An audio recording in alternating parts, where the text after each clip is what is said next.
Hello, I'm Tyler Coy and I'm the founder of Lost and Found Saigon.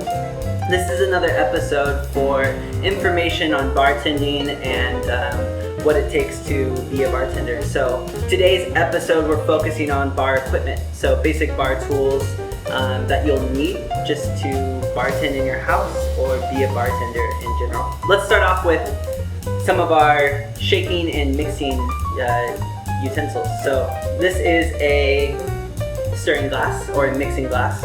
So this is going to be for all of your stirred cocktails, usually excluding any citrus or anything like that. So this is great to have chilled just to help with the dilution when you're stirring your stirred cocktails. Next we have our shaker. This is a Boston shaker. There's a lot of different types of shakers. This is probably the most popular and my favorite, but there's also a cobbler shaker or a Peruvian shaker. So those are both great to use as well. This is just my preference on a shaker. 10. So we have two different parts here. So we have a larger 10 and a smaller 10. And basically we just pop in the smaller 10 here and it creates a suction. So while you're shaking, nothing obviously comes out and you can have an enclosed space where you're diluting the cocktail. Once there's ice in here or it's chilled, it'll constrict a little more and tighten up. To release it, basically you just give it a little hit here on the sweet spot and it pops out. Once we stir a drink or we shake a drink, we're basically going to strain it. We need to strain it. We can use a Julep strainer or a Hawthorne strainer. Sometimes we'll use a fine strainer as well.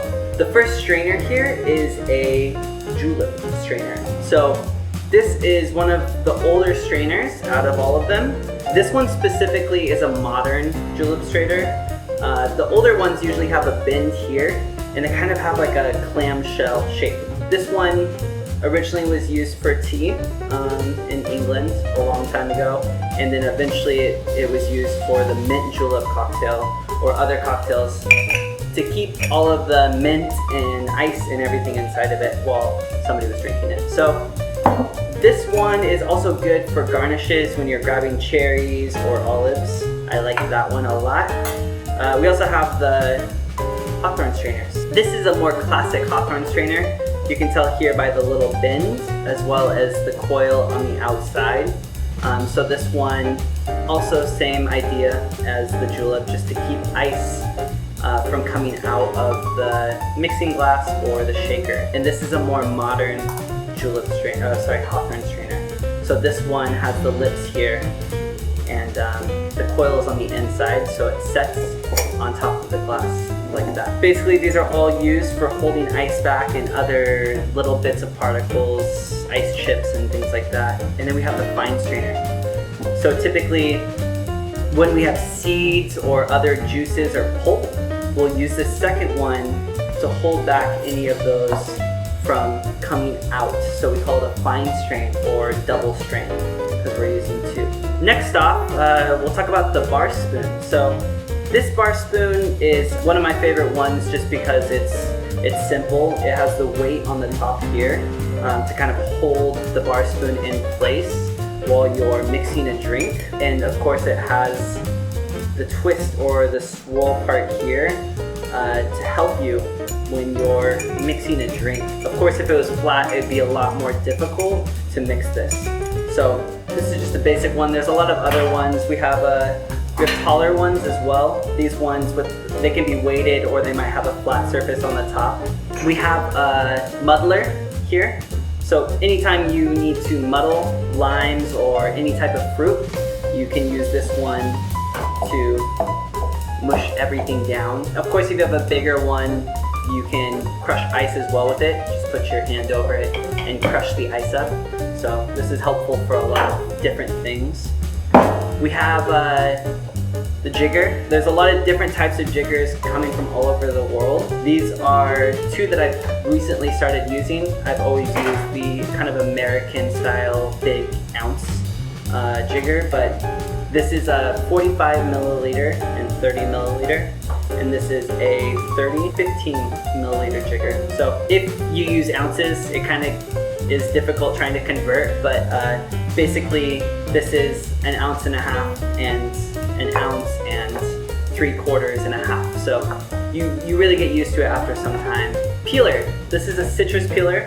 So we use this for any citrus, orange, limes, lemons. We basically just pull down and press it up against the citrus, and you can see oils coming out. This is something that's kind of dangerous, so make sure that you keep your hands out of the way when you're pulling. Normally I just put my finger up here and my thumb way below when I'm peeling this. So definitely handy to create your garnishes. After you peel, you can clean up your garnish with a paring knife.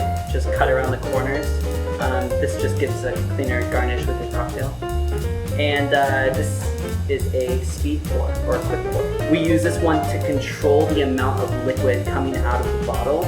It has a little air hole here, which basically just keeps the air bubbles from coming through and getting a lot of air bubbles into your drink or your cocktail that you're making. Yeah, these are honestly some of the most useful tools you can have on your person when you're making cocktails. So I'd suggest if you're looking to start making cocktails, try to find as many of these items as you can to help you in your journey to becoming a bartender. Thank you so much for watching, and if you have any questions or comments, go ahead and put them below and I'll try to respond as quick as I can. Also, make sure you subscribe to watch all of our other videos we post. Thank you, and until next time.